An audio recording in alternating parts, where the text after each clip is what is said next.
point is not that, nor is it anywhere else. Only to be found once again within the present moment of your most sincere self.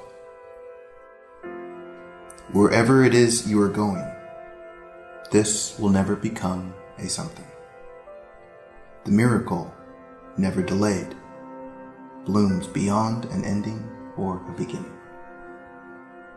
The truth is the ultimate reward, a freedom to be what really is, the only gift the heart aches for. This, of course, is only possible right now. Nowhere else can this freedom be touched, held, or found. If you want to know where it is you should be, begin by looking at where you are and notice the obvious symphony. Beyond the ideas of should or should not, there is a grace that's empty, yet full of jewels that can never be bought.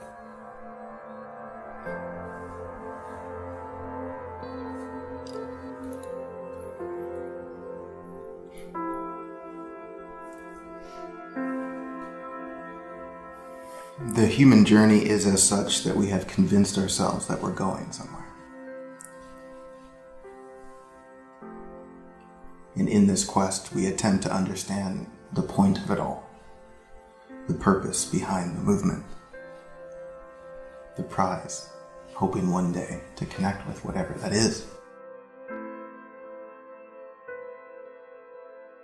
And I find it so funny that we would think or believe that the miracle is something that is coming and not the breath that is breathing through you right now.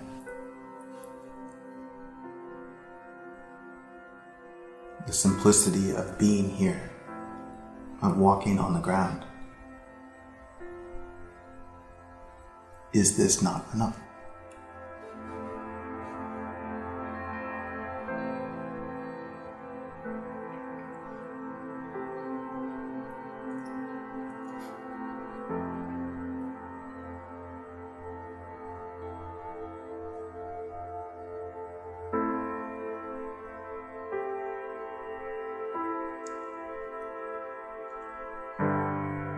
And herein lies the deepest gratitude.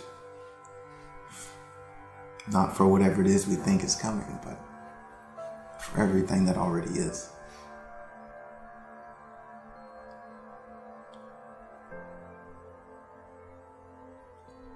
Not grateful for this or for that, but grateful only for everything.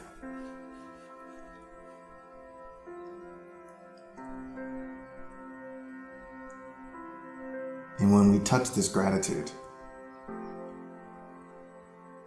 it's as if the 10,000 separate pieces that we thought we were unite in this moment.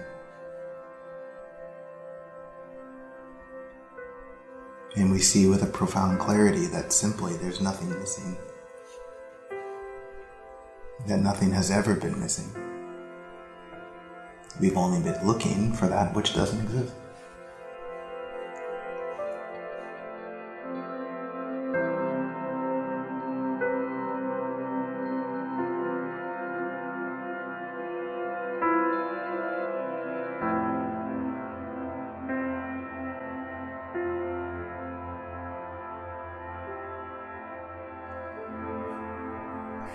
And when you drop into this space beyond the mental noise, this space beyond looking for something, this space beyond seeking something, we see that the beingness of this doesn't have a point. There's no reason or why. There's simply being.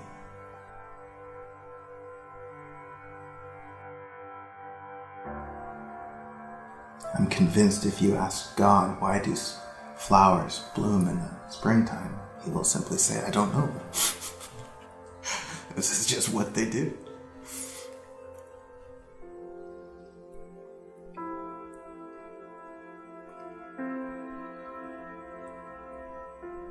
And for myself, I find that this is the answer for everything, is I don't know. We are just here.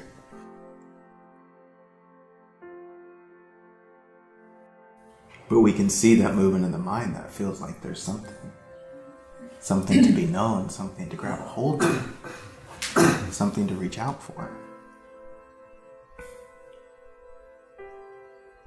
And when I observe that movement of the mind, very clearly you see that it comes from this place of believing that something is undone.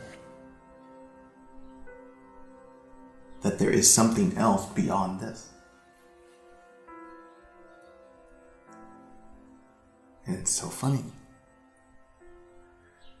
Simply that I can observe that is very clearly the recognition that I am not that. And I can see it is just a conditioning that has unfolded over time. Of course, we are born into this environment, into this world, this social projection, where collectively there is an agreement that something is missing, with an agreement that there's something to be afraid of. And so when you're born into this, very naturally, that becomes a part of your experience.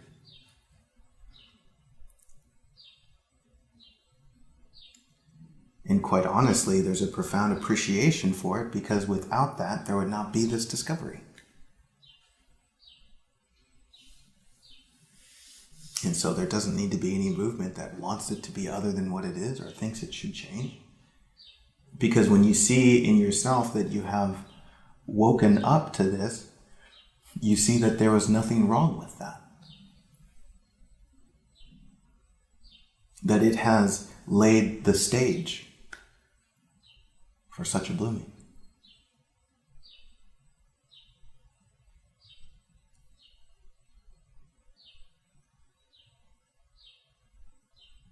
And we can see this play out in how we view ourselves and also how we view the world. We can look at ourselves and say, oh man, I wish all of this would change. I wish this wasn't this way.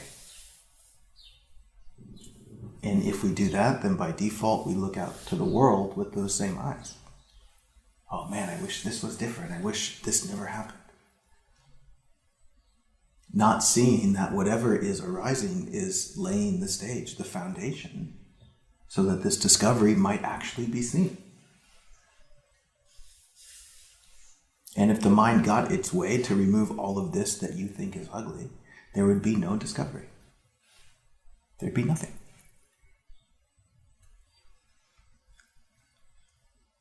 And so the point of the world is not to get to here. The point of the world is not for every human being to see how you see. The point is for us to be and let life be life. Because one thing we recognize in ourselves as this becomes recognized is that no matter what the imagined drama of yesterday, as I am here now, there's only wholeness. There's absolutely nothing that's been lost. There's nothing that's been damaged.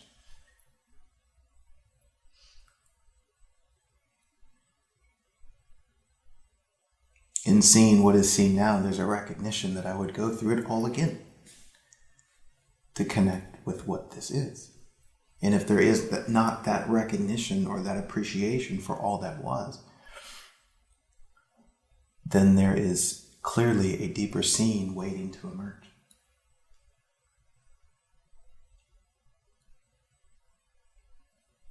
Which is fantastic.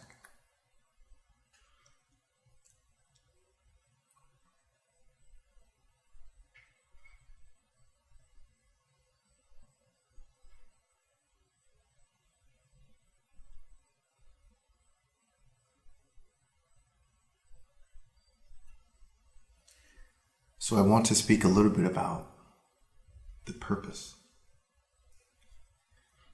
Now that I've destroyed the idea of the purpose.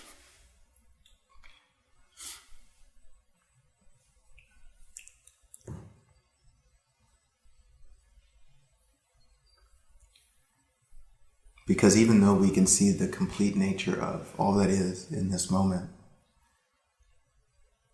never will we escape this movement within that feels moved.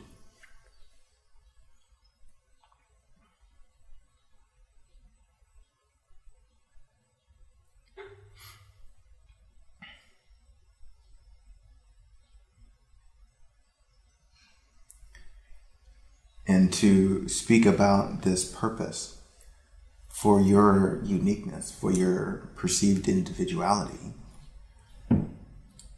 we can look at the play of desire.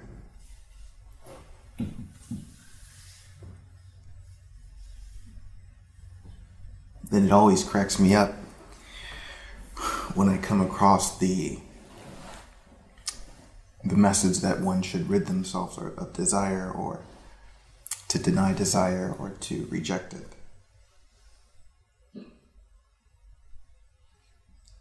The classic story of the students that go to the teacher, and the teacher says, you need to rid yourself of desire. And so they go off and they spend weeks trying to figure out, how do I get rid of this desire? And then they come back to the teacher and says, now we have a desire to get rid of desire. So what shall you do now? You see how this invites a letting go of desire.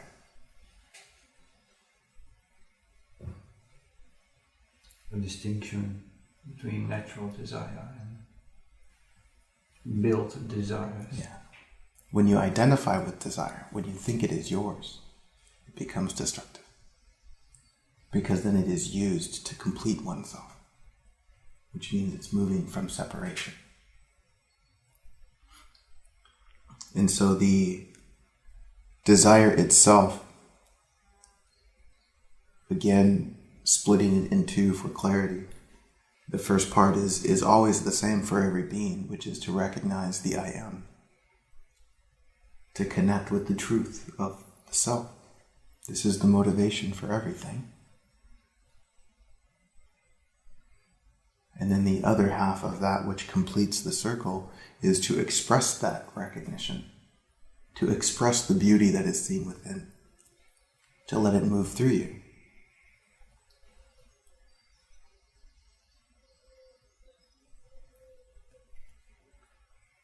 Without clinging to the identification. When you see what you are, there will be no clinging to it. There's nothing to hold on to. There will be no clinging to the clinging if clinging happens. It's simply a complete letting go, to be. It's almost like the movement of trying to be awake or trying to be conscious.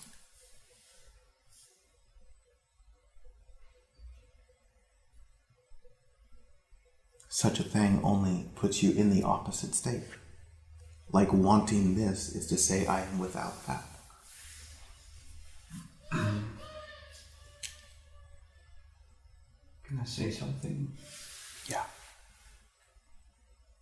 What I feel is arising in me is really the question that if you recognize on the deepest level that we don't know, there still is that part of me that thinks it knows some things, and it's handy to know a thing of what is too hot to touch or whatever. So on a certain level, it's practical to know the practicalities of things that appear to us.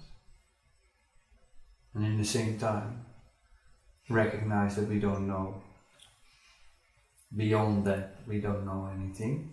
Something like that, I don't know how to express differently. Well, there's and this is the knowing that you will know when you need to know it. These practical knowings aren't something that is efforted. It's already done. It's already there.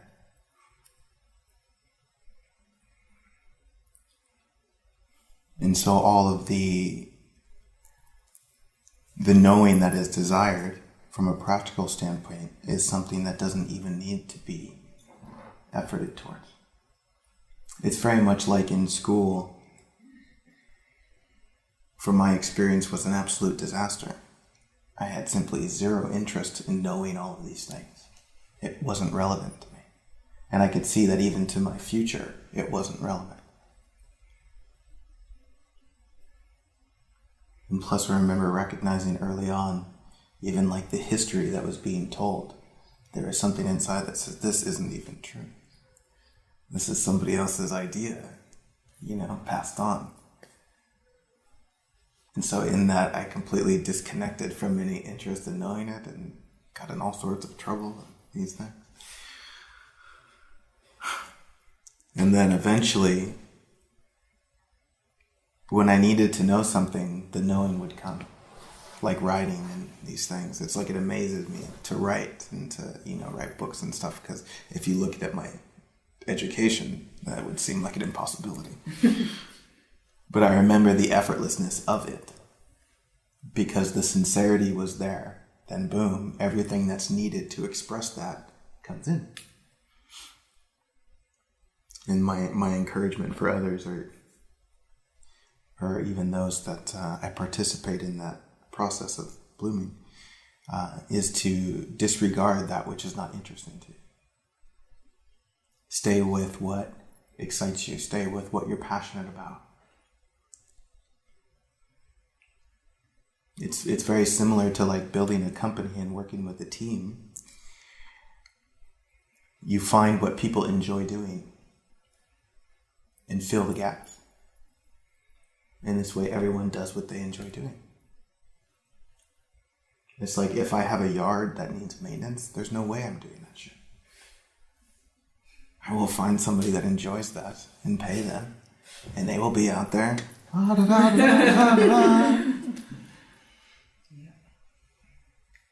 And same with my life. Do what I enjoy doing and let the other gaps fill themselves.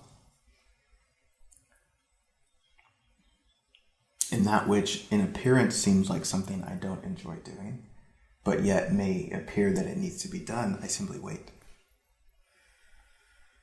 Like doing the dishes. We all have those moments where sometimes, hell yeah, totally do that. And other times, fuck that shit. Not into that. And so you see there's a natural flow that will emerge. But when you start forcing yourself in this way, then you are denying the flow. You're very clearly moving from a mental idea that says this should be this.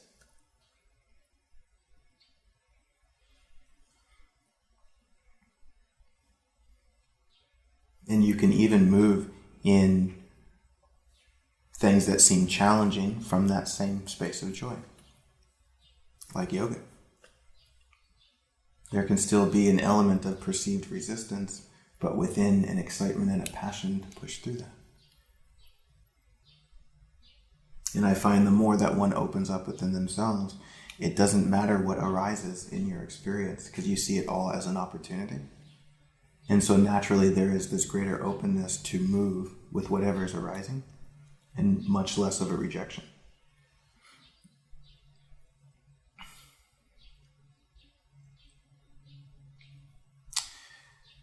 And so the way that this purpose of the being gets confused only happens by a confusion of the being, the confusion of what I am. And this again is why, for me, the message will always be the same. It'll always be pointing back to the discovery of what I am, no matter how repetitive it might sound. Because I know if there is any conflict in the being, it is originating from this. Much of the time, people will come to some event and they think that they're trying to solve all of these problems. It's like, how do I fix this relationship? How do I get this kind of job? How do I get this kind of path? That's not the issue at all. Because you see, no matter what the mind thinks that you want, it projects an image of it. It's like to say, oh, I want this kind of job. The mind is interpreting a desire from the heart. And so it paints a picture and says, oh, this is what it is. But when you look more closely at that something, you don't really want that something. You want what you think it will give you internally. And so, I want that job so that I can feel complete, so that I don't have to worry, so that I can feel secure, so my parents will approve of me, right? So you see all that subtle movement underneath that is trying to access a sense of completion, a sense of wholeness. That's what's really wanted. And this is why it matters not what the issue is. It matters not what the desire is trying to attain. Because really what the desire is saying is, I want to move from that truth.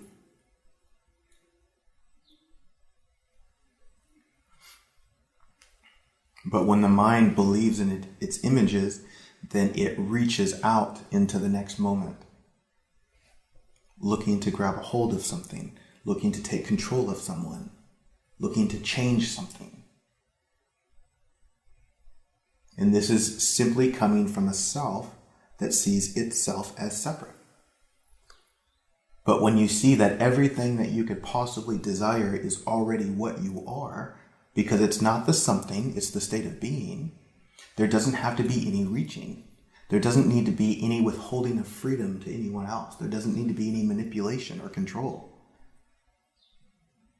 Because it's already there, and that is enough. It doesn't matter if the image is completed or not. Simply for the fact that you see it as possible is enough.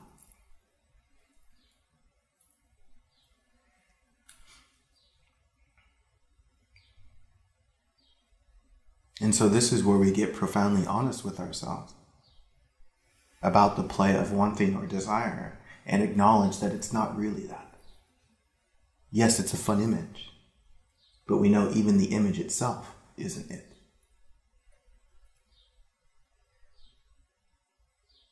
And it's not to discredit the beauty that is seen in the image, it's just to be clear what the image is really saying.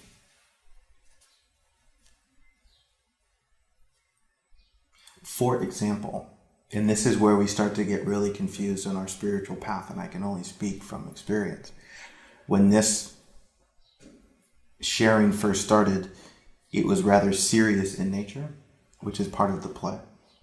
It becomes, holy shit, this is serious.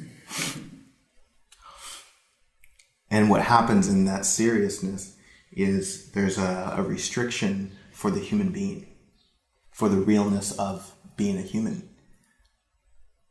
It's almost like this movement that wants to deny that part of ourselves so that we can focus more on what's being seen. And that's all very appropriate. It's part of the naturalness of this discovery. But what I started to see for myself is the discovery itself was being turned into yet another image. It became its own concept of spirituality. And that concept was being held on to of, oh, this is it. It's that.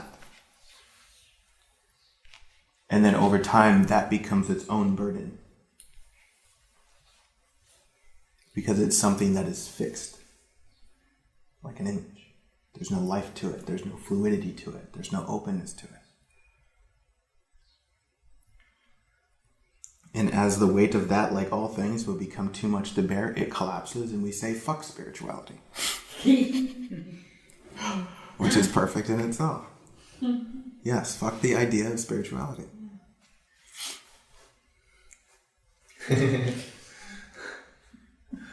Because it is not that. It's something before all of that. And so I saw in my own path the clear denying of the play of being human. Because I saw the image judged the humanness, not realizing that it was simply one image judging another image.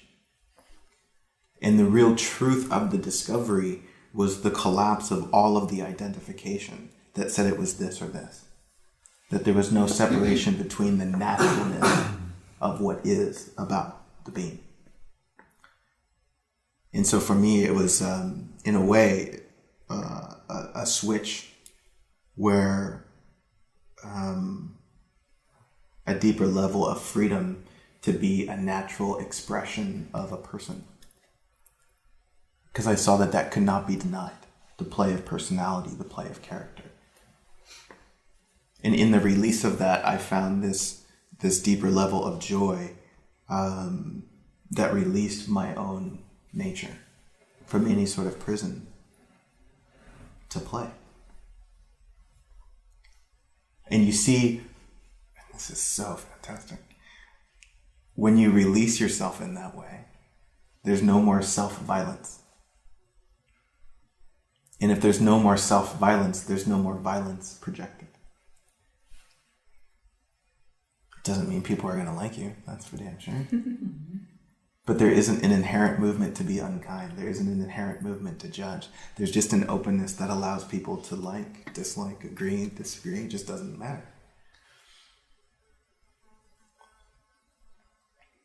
Because I could see in my own experience, it was trying to put myself in a box or match an image that I thought was the appropriate image. And I saw at the same time, as I was doing that, I was projecting that onto other people. And it just irritates you.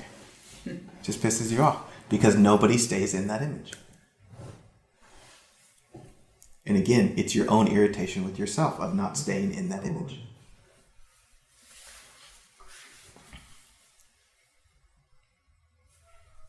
And this is so terrifying for the human being, because it has spent its life trying to conform into an image. And here is an invitation to let all of that go. And the mind's like, no! How do I know I'm going to be okay? How do I know I'm going to do what's right? You see, not realizing that even if there is a movement that appears to be wrong, it is right for the sake of discovery. You see, there cannot be any growth or expansion if there isn't a willingness to be a fool. If there isn't a willingness to, in appearance, mess up or to get it wrong. So in that, the getting it wrong isn't getting it wrong at all. It's getting it right. Because you're allowing yourself to be. It's the same as like raising a child. If you have this image that says, okay, you need to be like this. And if you go outside of that, I'm going to withhold love. And so the child becomes all stressed out because he's now being told to deny himself. And for what? So that the parent can feel like they're a good parent? As if such a thing actually exists? The duality of good and bad? Yeah, I guess we all grew up like that. Yes, we did. That's what we have. And that's what we do to ourselves. Yeah. But the rightness of it is that it really gives us the opportunity to play. Exactly. And nothing more. And you see, this is what children do. There's no morality in a child. Morality is from a very fearful space. It can be a tool for a world of egoic movement, but when one sees what they are beyond ego, morality is irrelevant. And so notice this movement here in the example of a child, how there is a projection onto the child that says, I want you to be like this. Now why? Why is that wanted? Do you see how the only reason that is because the parent wants to see itself as a certain way? Right? It's like telling the child, you need to be this when you grow up. Why? So that I can feel like I did a good job. Completely denying the freedom for the child to be whatever the child is here to be, which can be completely opposite of what the parent thinks. And see that dynamic and see how we do that to ourselves. We tell ourselves, I need you to be like this so that I can feel like I'm doing it right. Which completely denies a present moment naturalness. A present moment aliveness of being, which is what you actually want. You're delaying that until you match an image in an imaginary future that will never come. And this is how we can live our entire lives waiting, never actually releasing ourselves. And this image that we are creating is so embedded that it will continue to expose itself over your entire life. And it's not that you eradicate it completely in one moment. It's that you see the function of what's happening and become open to see it. And then over the play of time, little by little, it exposes itself. In truth, you don't want it all to expose itself all at once. You couldn't handle it. You would end up in a psychiatric ward. That's why we tend to deny it. Yes. Otherwise, it's not culpable. Yeah. But life is never going to show you more than you can handle.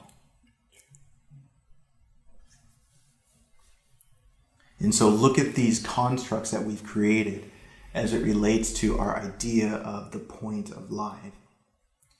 The social construct that I remember being ingrained with is you're supposed to work really hard until you're 65. And then if you make it, then you can retire and do what you actually want to do. But first you have to sit in a classroom for 8 hours a day, learning bullshit that you're not interested in. Then you need to go to college and do more of that. And then you need to get a job that you despise going to. Then you will work for a promotion. And on and on and on. It's like it's coming. And you have to go and find it. By then you find it very desirable. So Yeah. you go buy a house. Yeah. No, true. And there will be these glimpses or these moments where you will see beyond that veil. What you will see is that all of that is unnecessary, but you won't really know how to make it work. Right? You can see that it's possible, but you don't know how. And this is where we trap ourselves again, thinking we need to know how. And so we wait until we know how. It's like, I won't make any major shifts in my life until I can figure out the plan. Which, if that's the flow, then perfect. There's nothing wrong with that. But what I'm telling you is that life in its expression is not concrete. The manifest form is not solid in the way that there is a linear structure to it that is the same for everyone.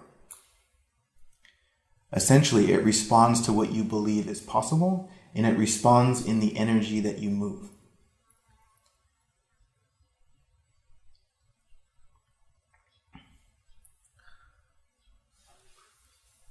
And so this is where we are getting clear about the present moment reality.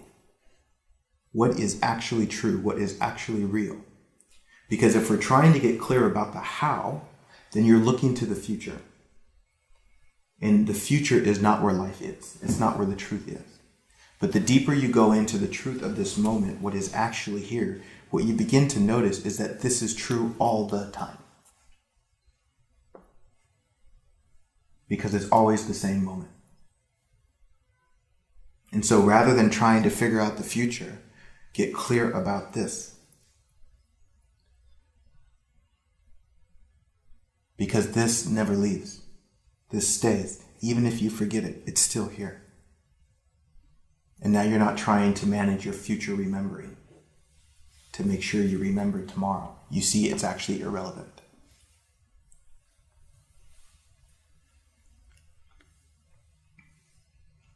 Because it's almost like when you're resting in this space of recognition, you see that the truth of what you are is intimately intertwined with everything. And not some things, but everything. In a very real way, you see that the entirety of the universe only exists to support what you are. And there's nothing outside of that. That is everything. And again, it's not an idea. This is the value of resting in it, not just reading a book or something. It's coming to things like this and just sitting in that space and integrating it and feeling it throughout your whole body. And what you begin doing is trusting that truth rather than trusting all of the ideas, all of the conditioned movement that says you should be like this or like this or like this, or that says this is possible and this isn't possible. Because when this becomes your motivation or your inspiration, the unseen, then you're not taking into account all of the limiting ideas. It's kind of like the concept of money. To look at 100 euro is to immediately project an idea of what you think that is. Right? If you eliminate the mind's commentary, it's nothing. It's without value until you give it value. For some people, they see that and they say, oh, that's so many hours of really hard work. Right? That's a projection. It's not true. It's not real. It's an indication of the way that you see the world, of what is or isn't possible. And so in Satsang, we are letting all of that fall away, letting everything return to nothing. And when you empty out the landscape, you begin seeing with brand new eyes, which is a deeper level of possibility. That says, maybe I don't know what that is. And so when you're extending 10 euro to buy something, it's no longer, oh man, now I don't have 10 euro. It's, oh my God, all I have to do is give you this piece of paper? Are you kidding me? It's fucking amazing. There's not a projection of lack. There's not a projection of not enough. It becomes an extension of confirmation that I am abundant. Do you see the completely different frequency in that? And yet it's the same experience. One person says, I'm not enough. Another one says, thank you. And you see that energetic frequency communicating with life, bringing back to you a reflection of what you see. And so when you move in this life, following the heart, the sincerity of the heart, when you focus on what you love to do, there's a natural gratitude in that confirms the self as abundant. And so in that, there doesn't need to be all this thinking about how do I make it work out. There's already a knowing. And when you're not operating, trying to build on an idea of the self, you recognize that you don't really need much. You don't need anything beyond right now. And do you see the recognition of abundance in that?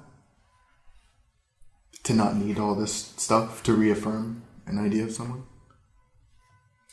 Well, what I notice in myself is that I'm shifting in between those, and there's a me that really has that trust that everything's all right, that there's nothing lacking, and everything is perfectly going as it should be. Right. And then I feel this gratitude and real deep trust. But in some moments, it feels that I just shift out of it, and I feel that this panic, and it's mostly to do with my body, because I lost in the last 4 years trust in my body that it's function like I want to function it, and that I cannot do with this body what I really want to do here. Right. And when I have this pain and I have this ideas, this I want to do, and I feel like I really feel like going dancing now, but I cannot because I have this pain and no energy, and then I'm going from one way to another, and it's in some moments it's really difficult to come back to the trust. Right. And then I go in that panic, like, oh, and now I cannot do anything, and I don't have a job, and if my body doesn't work, then I cannot have a job, and if I don't have a job, then in money, and then it goes, and then it's really like, Right. But yeah, everything is alright, actually, nothing happens, but it's just that I think too far ahead. Yeah. But it's, yeah. So as you're describing that, there's an observation that's going on that's watching both sides. Yeah. Okay? When you're talking about the space that seems awake, there's a way of seeing that, which is appreciative. And then when you talk about the not awake, what is the perspective of that? Is there a rejection of that? Is there a not wanting of that? Is there a wishing it wasn't that way? I think at that moment there's some kind of non-acceptance that my body is in pain or has these diseases, and that I cannot, well, that I have not the energy to do the things I want to do. Right. So that's maybe the resistance of what is. Mm-hmm. Let me say that the other side is arising for your benefit so that you can release limitation that's there. So the heart is desiring this. Life is totally in support of that. But life says, okay, now let's look at the way you're not allowing it.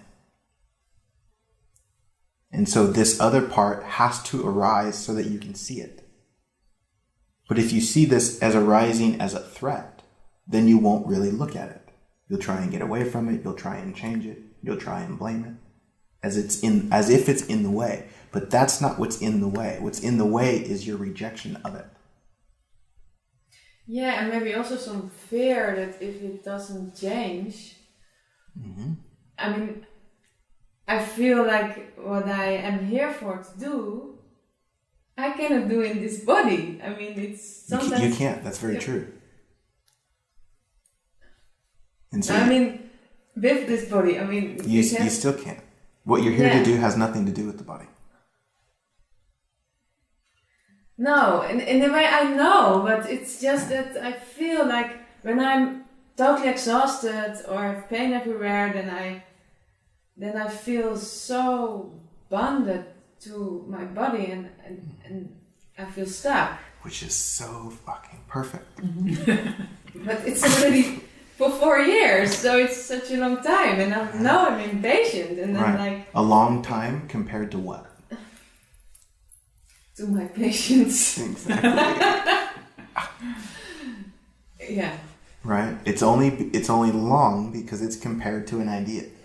But in this moment right now, is it true that it's been long to be here now and to recognize the beauty of what you are?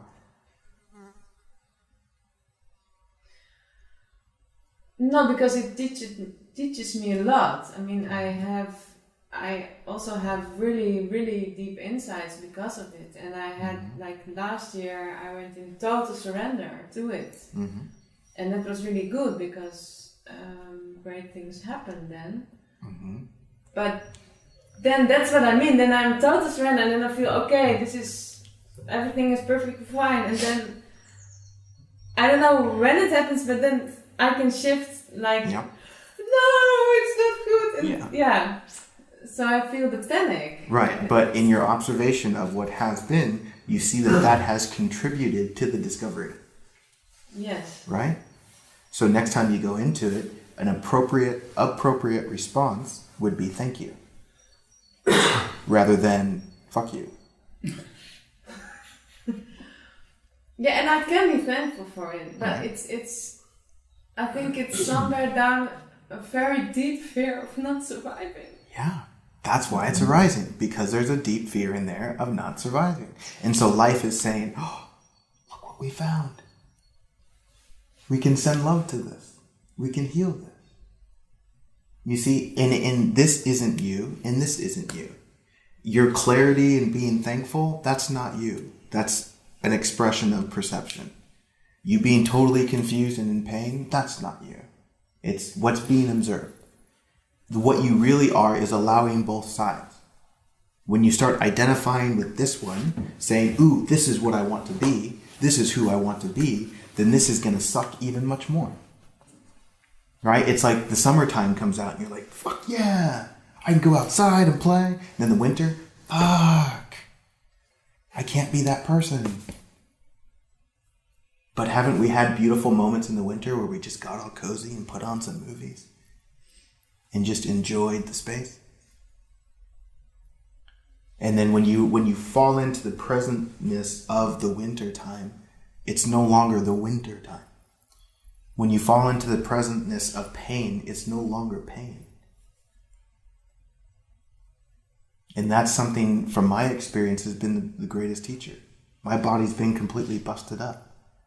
Whether it's 2 spine fractures, a blown out knee, a shoulder that's falling off, being morbidly obese, all of these things have contributed to present moment pain.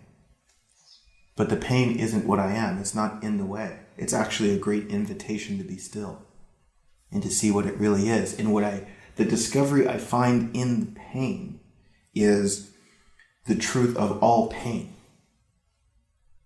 And so it's not a hindrance.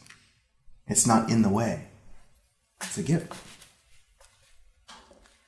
Much like you might have heard me mention online, the last year, in a relative sense, has been the worst year of my whole life, where I could barely function.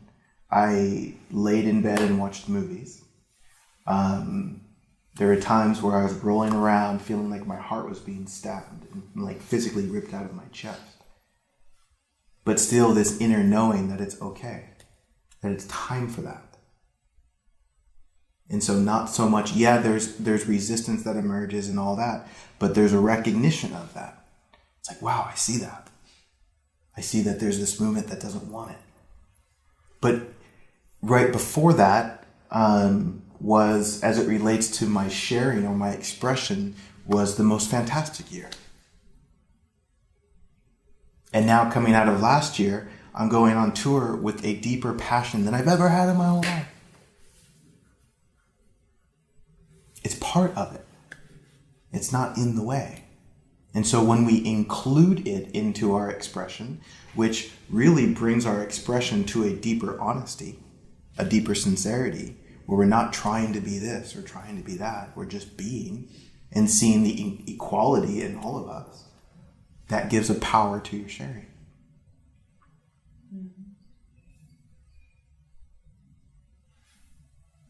Can you feel that? Do you feel how it becomes equal to the other side? Yeah, in a way I can feel it. And well, I'm also really thankful for the experiences I have had last year, and not only last year, but in this situation. But I feel kind of empty now, like blank.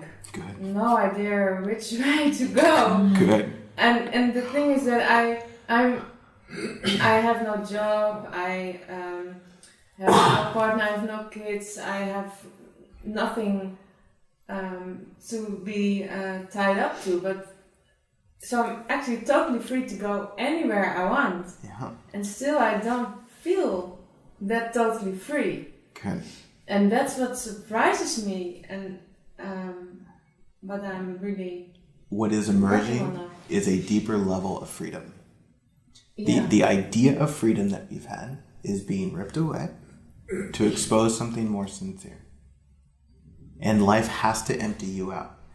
Life takes all of the things that you thought, which have been images, to make room for something more authentic. Yeah. And life will find whatever you're holding on to and in appearance rip it away. Especially when you think you're not holding on to it. Because in my last year, life took the one thing in my life that was my heart and soul, and in appearance ripped it away. Making room for something. And now it's like, well, duh. The loss of it isn't real. And it's still there even on the surface. But I see the truth of what it is that it's not time for that right now. It's time for life to do something else. And so I can fight it. I can try and put the dream back together that says, no, I really want this. And in the way, there was a point where I was trying to decide, which was to cancel my entire tour, in a way give up on sharing, go back and rebuild my worldly company, and fight for something that I felt was taken from me. And I could see that that direction was total fear. And so I'm not doing that. And that was the point of rest for me, was allowing that to clearly be seen. That the holding on to this construct of thinking I should be this way or thinking life should be doing this was a holding on from a space of fear. And now recognizing, and this is something that over the last month has just been shown to me in ways that I haven't seen before, which was, if I don't do what I'm here to do, I'm going to kill myself. I'm going to die. And throughout the journey of me recognizing that deeper and deeper, I've had people that I love judge me, condemn me, say I'm trying to do this and all of this, but seeing that they don't understand where I'm coming from. They don't understand the sincerity that's expressing itself. You know, to them, oh, you're just trying to be famous. You're just da-da-da-da-da-da. You know, not realizing that I don't have any other option. I don't have any other choice. I'd be willing to be homeless and to do what I'm doing rather than completing an idea or being seen as successful or any of these things. Because the life of me, the realness of me, that which provides sustenance, is me letting life move. And me trying to be this for other people doesn't work. Yeah, I noticed when I don't do what I need to do, or to follow my heart, to follow my joy, then I get sick, literally. Boom. So that's how my body works, and Boom. And it's, but then still the question is like, but then, I mean, it's then I stop doing the things I shouldn't do, but then. But you're recognizing that the expression of pain isn't originating on the surface.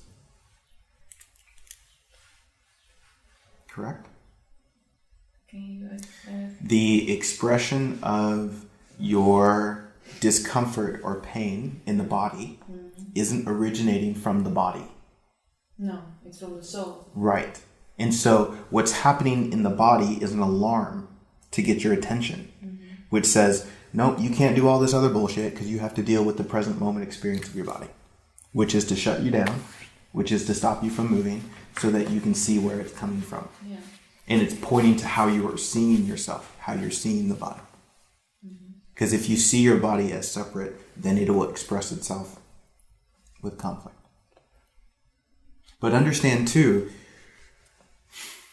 all of these things that we are observing about the body are just more ideas. It's like to say, oh, the body has cancer. With that statement comes an interpretation of what that means. Because the body could have the appearance of cancer, and for one person, they can see a beautiful opportunity, which means they don't have cancer anymore. In that it doesn't matter if the cancer comes or goes. That's real healing, is it doesn't matter. Because I am healed, I'm not the body. And so the body can get sick or not, irrelevant. If I die in a month, it's no different than dying in 20 years. It's all the same. But our effort to remedy the body has nothing to do with what you do or don't do. It has everything to do with the energy you bring to the doing. If we try and fix the body from a perspective of fear, you will inject more fear. If you move to heal the body from a perspective of love, which is nurture and care, then that energy brings love. And in that, it's like, again, when you're observing a child or holding space for a child, in its purest form, you let go of every expectation for the child. That says, I don't want you to stop crying. I don't need you to do this and that. I'm just going to hold space for you. And so you don't need any outcome. And so the same kind of relationship with the body. What are you expecting from it? What are you wanting from it? Because again, if you're wanting something, then you're proclaiming you're without, which means you're now separated, and you can't authentically hold it.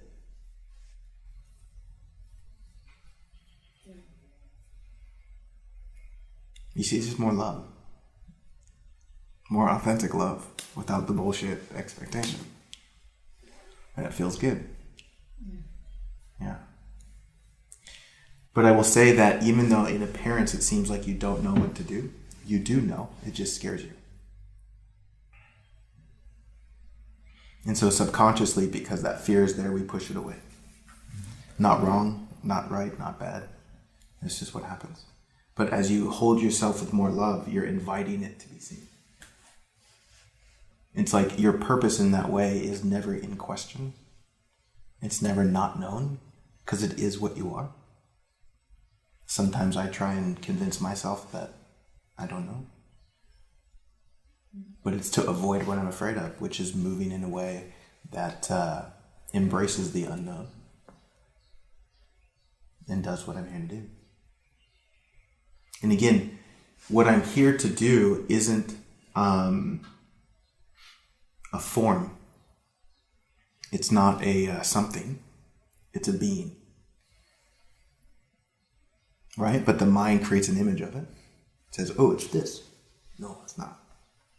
That's the mind's interpretation of it. And so for me, my purpose isn't to do satsang. My purpose is to be sincere. My purpose is to be radically self-honest. And in that honesty, I see that there's a movement that has to share. And this is the most effortless way for it to express itself. And very easy. So our purpose is to recognize that life knows what it does. Yeah, which is the most honest thing. Nothing more than that. Yeah. You see, the most honest thing you can say to yourself about life is, beyond right now, I don't know.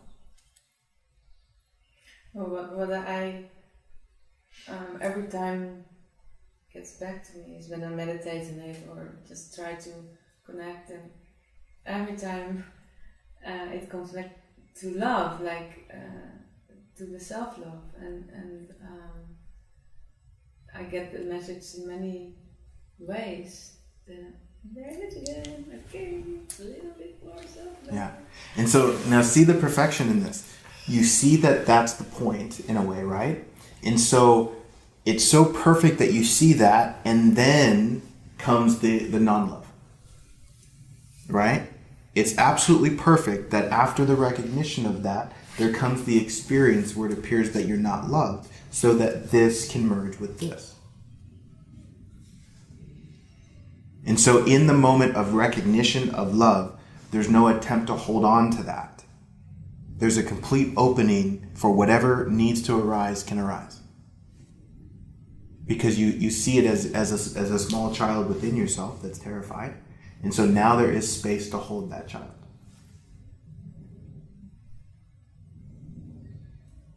And you see, when a child comes at you freaking out, they make up all these excuses about why they're freaking out. Oh, I didn't get this and I didn't get that. And it has nothing to do with these things. They want to be held. They want to be seen. They want to be embraced in their freak out. You see, they're mad at themselves for not being able to control themselves. But when you show them they don't need to control themselves, they're loved anyway, then they relax. kind of beautiful to see what those two dogs are doing here, because they are actually the biggest healers for this retreat. Yeah. They're just coming and they just showing you actually who you are. Yeah. It's totally like, oh my God, you're the best. Yeah, that was so great yesterday. I was crying there in the grass, and as I looked beside me, there was the little dog just sitting there, doing nothing. He was just there. In presence with you. Oh my God. It's just amazing. Yeah. I have it on picture. Yeah. But that is so what a gift that just life is, really. Mm-hmm. Yeah, but it's I did some meditations with my energy of my fatigue, my tiredness, and just to talk to it, and then imagine like how is this a symbol for it, and every time it was something, or it was a frog, or it was a ugly little thing, and they all asked me just hold me or kiss me and hug me, and I was like, okay, I got the message, and it's just to accept that part, because I have periods that I'm really resisting this tiredness, and then I was inviting to just embrace it again. Yeah. Although it's sometimes difficult, but I get all the time the message. Yeah. And you see, this is the point of life, is to allow all of that. And when you allow the presentness of that, the next moment takes care of itself. But when the mind is preoccupied with knowing how, which there isn't a how, then it's no longer available.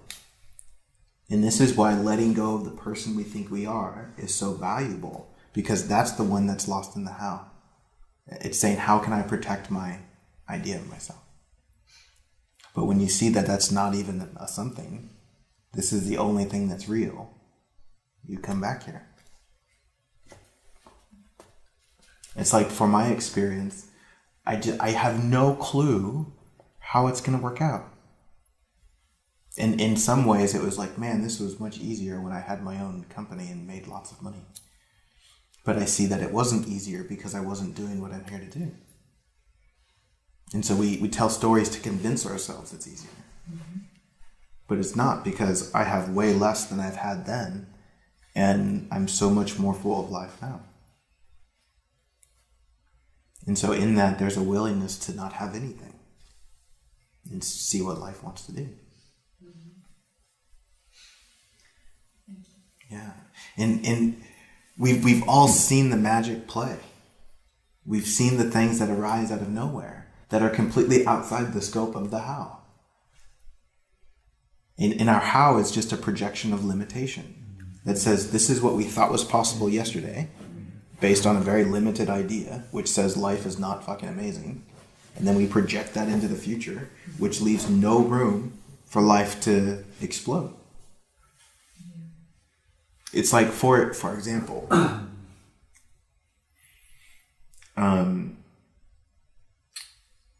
when I was in Thailand, and that previous year I was in a relationship with Samira, and there was this kind of recognition that was slowly unfolding that the direction she needed to go wasn't the same direction that I needed to go.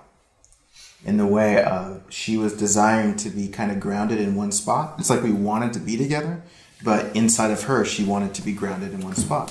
And for me, I saw this play happen that was like, man, this woman's so amazing.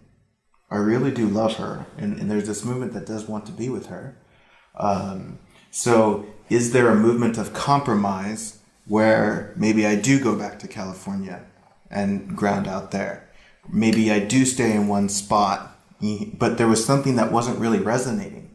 It felt like a denial so that I could match an image, right?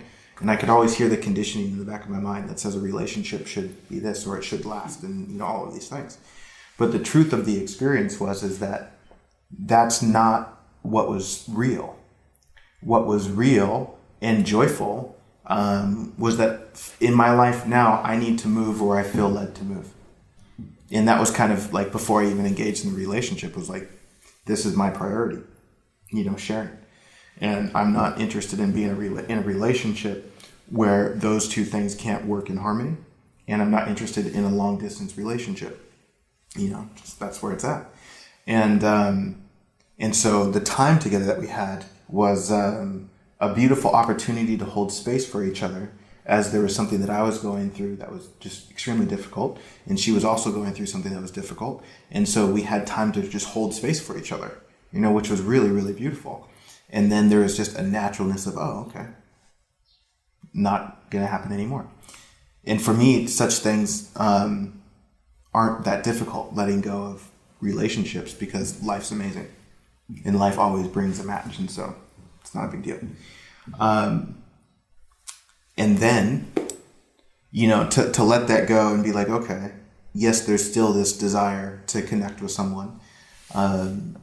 What I've recognized more and more for my makeup and for my expression, it's important to have a support of a feminine energy. It adds a lot of power and helps keep me focused with an audience that's mostly female. And so if I have somewhere to put, that direction and that sweetness and that energy, it helps me stay focused.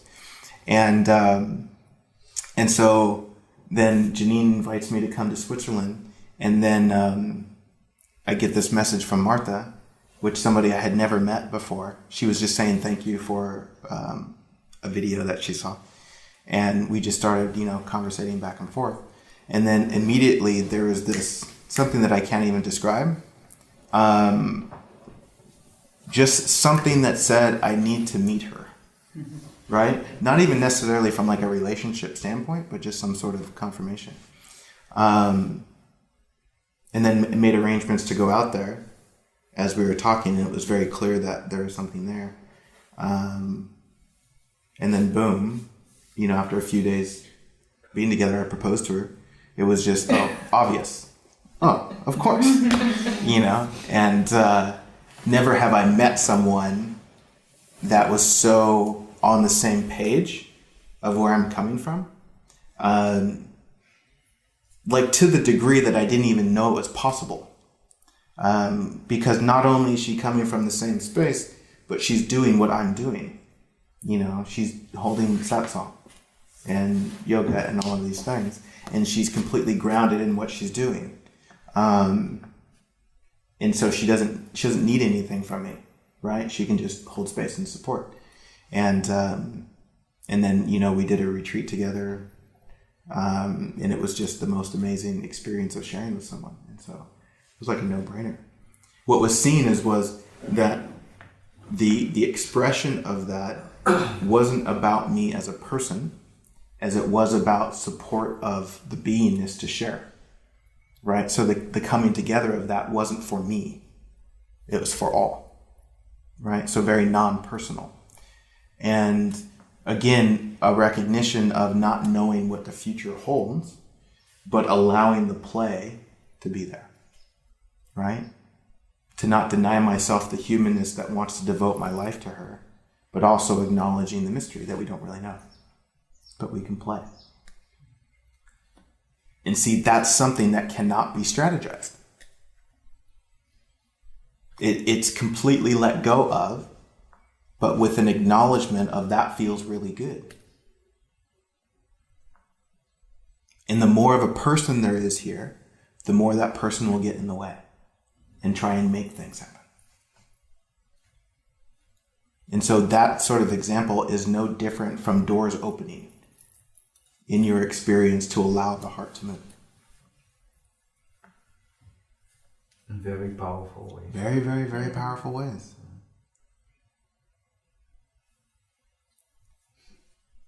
And so I share that so you see the magnitude of the possibility. And don't cut yourself down by making comparisons that say, oh, that could never happen. Because it's already happening. It's already happening. And so and you see that commentary is putting limits. But there's some things of you in the recognition that something that you really love has come to an end. Mm-hmm. And it can be in a relationship, but it also can be in your body. Something is not working in your body. You know, it has come to an end, and in the deep recognition of it, the doors are opening. In hanging on to it, they stay closed. Yeah. Just like. Yeah. And so there's the complete openness, and again, the power of resting in this space is seeing that it's already here. In recognizing that it's already here, it's already happening, there's no movement away from now. There's no wanting it, there's no trying to get it, there's just open. And it's that open that invites it in. And it's going to show up in ways that you could never imagine. And so don't want the image, because that will be the limit. Because it's like in our life we create this image of what we think we're here to do and what we think we want, but yet life is trying to do something much more magnificent, and you're just limiting it. Because you're identifying with the person of that, thinking, oh, I want to be that. Da, da, da, da. Can I be this big? Yeah, exactly. And I mean, the magnitude of what we are swimming in is just so beyond any of that.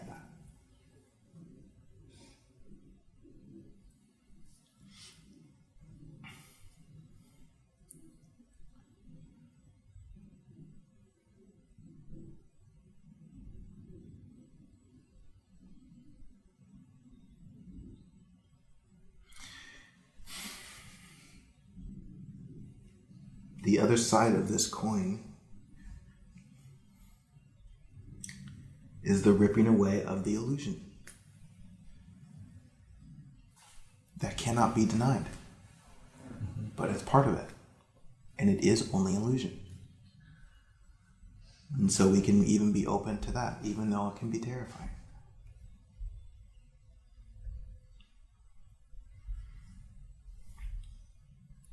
And so don't fool yourself into believing that it's only going to have one color to it.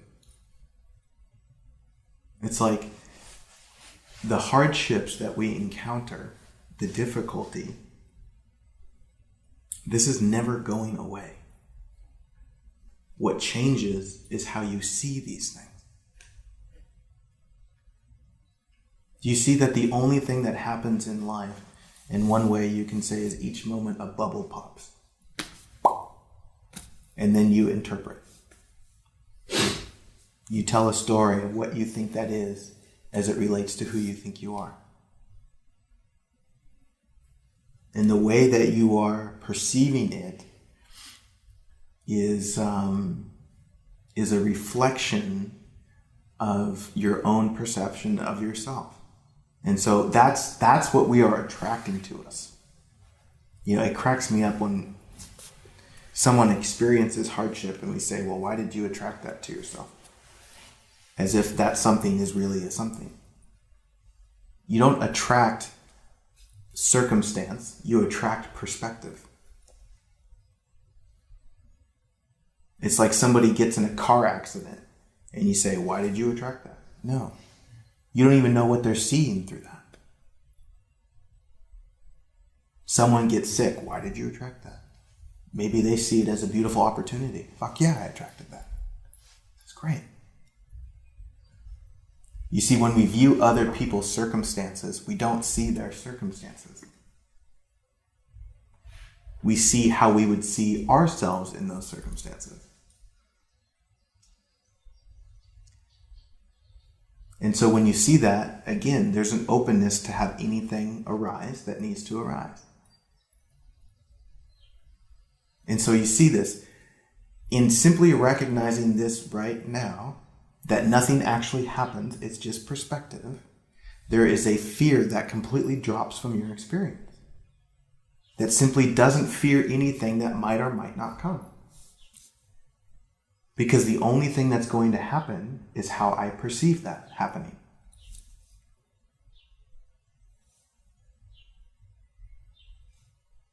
So you can only be the enemy. You can only be the one that denies yourself. And it's that space of openness that invites the miracle in.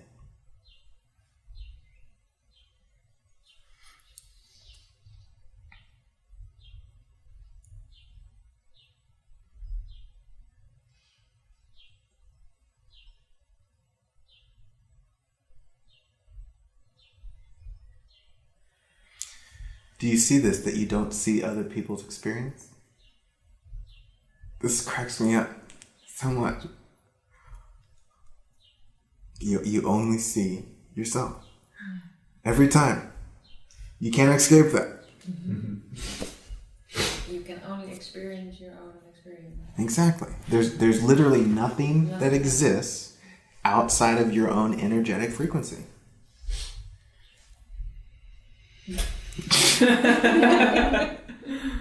Literally.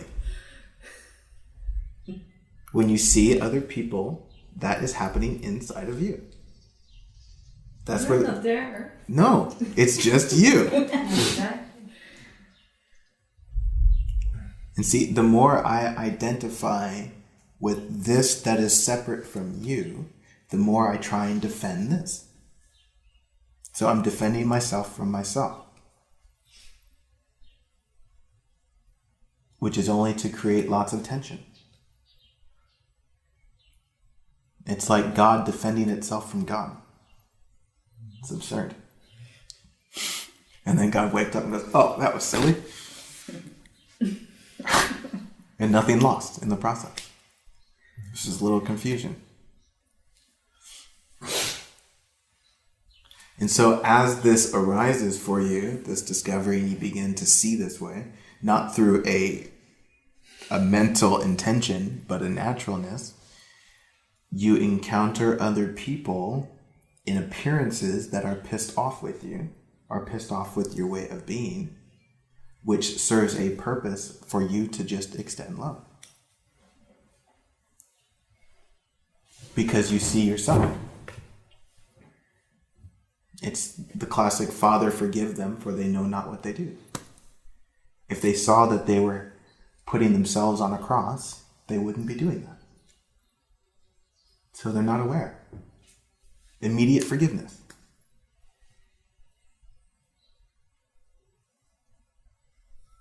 I have one funny example of that. That I had a boyfriend, and he was sometimes really nagging at me, like, this. And then suddenly I met him after we broke up, and then we had a coffee, and then he was doing it again. And then I was looking at him, and I said, wow, thank you. And he was like, huh? Yeah. I said, well, now I actually see how I talk to myself all the time in my head. Yeah. So you're just being a mirror for that. So thank you. And that was it. So I've never seen him again, never heard from him again. Just the experience I needed. And then I realized, well, I have to be kinder to myself in this matter. And I still can laugh about it, because he was really upset, like, thank you. I didn't react on it, so he didn't have the more footing. It was battery. It was giving him fuel for more. To be less kind. So, you see the fuel that we can put on it when we start seeing ourselves as separate. Yeah. It's like I've had this experience recently over the past couple of weeks where a certain person has made it their mission to destroy my reputation, and they have been contacting ex-partners of mine, relationship partners, and making up stories to create conflict, and going through my event schedule and going on all the event pages, writing these long messages of like warnings and things, or people to whatever. And naturally I'm getting lots of messages from other people. And to them, it's very clear that this guy is just hurting, right? Because they know me to a certain degree, and they can just see the insanity of what's being presented. And so for me, it's just like this great comedy that's emerging. Someone thinks that they're hurting me, but yet they're helping to spread the message of what I'm doing. You know, they're bringing attention to it so people can look at it for themselves and see like, you're just hurting, dude. You know, and then there's just more people holding love for him. But at the same time, who says that he is hurting? Because he's just playing his part. Well, yeah, he's playing the hurt one that is trying to hurt another.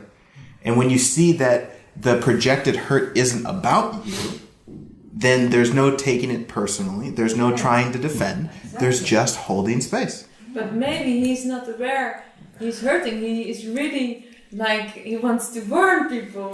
There's part of that. But in his thing, he's acknowledging that he's hurting. Yeah. But there's just a projection that I'm hurting because of something else. But you know what I think is so beautiful, because you just gave such an amazing example of the boyfriend.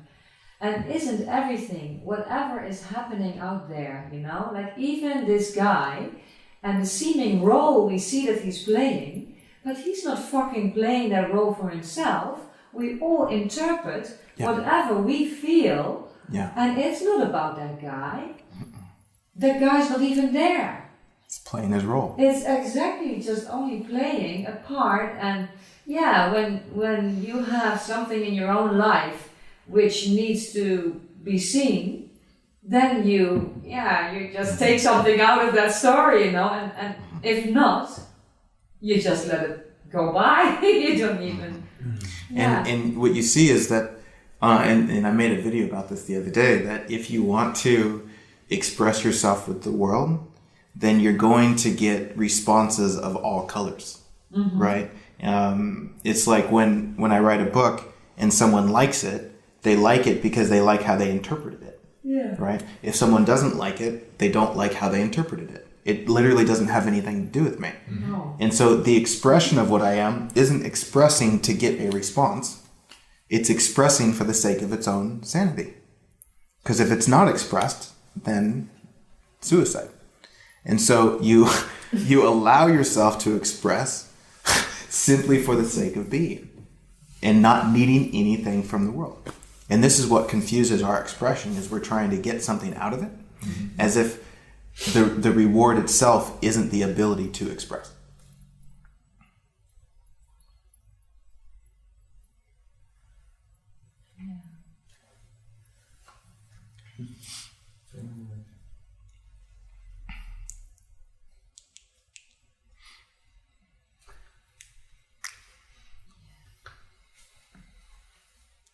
Last year I got stuck in the middle, I think. I couldn't express because I wanted to have something for it, but I couldn't express also not from within. Yeah. I felt like being in the desert or something. When? Last year. Jesus did but something. But I sold like my house and so. I did some other stuff. Yeah. Break something down. Yeah. Clear the path. And we see that in those times, that's what the purpose is. Yeah. Right? Because that's the most sincere. It's like sometimes we think our purpose should be something other than maybe a practical simplicity of clearing space. Yeah. Because we have an idea of we want it to be something more than that. It's also creating. Yeah, it is. Yeah. It's like cleaning the energy in one's home, you know, just by picking up or something. It's like you're just creating space for something to emerge. And we can do that in our lives too. It's like we don't know what's coming, but we can hold space for it.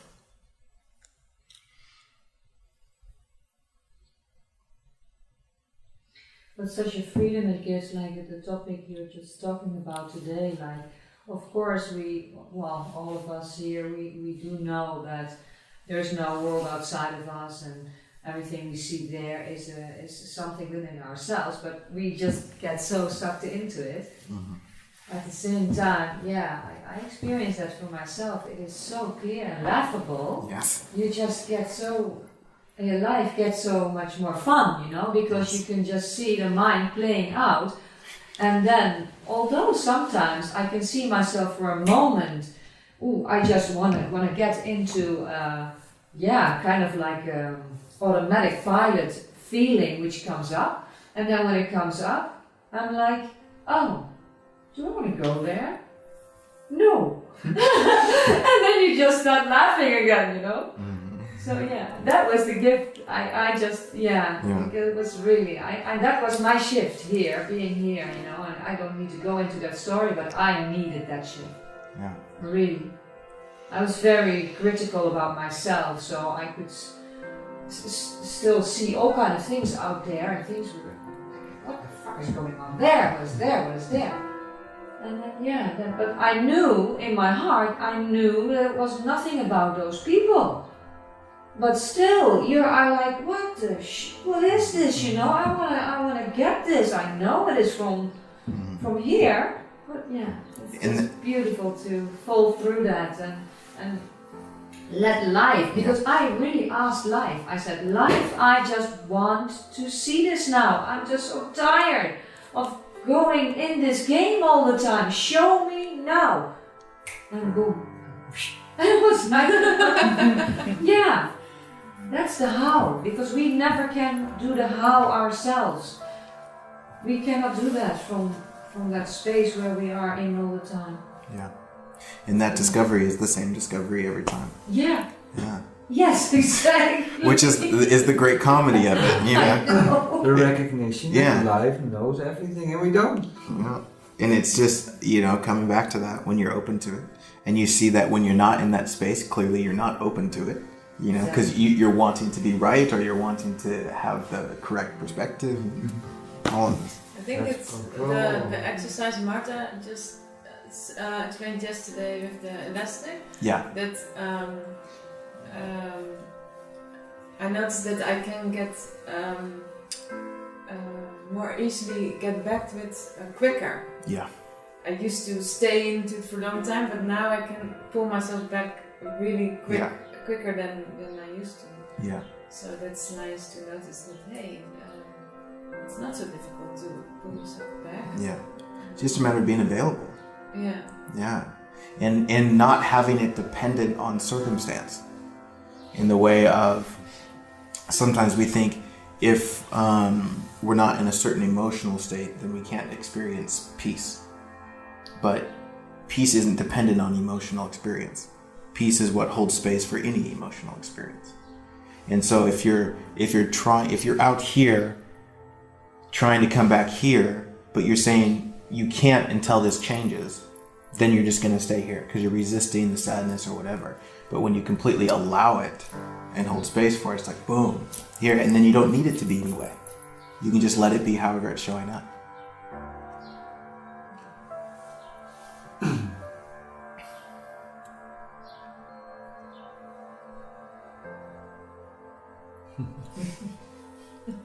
This is my favorite thing to do.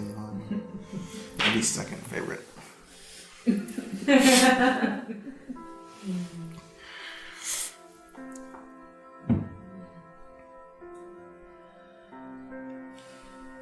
But that would be the same thing. That was beautiful, my friends. Thank you. Yeah. I love how this was just the second day of this nonsense. Aloha. Oh, thank you.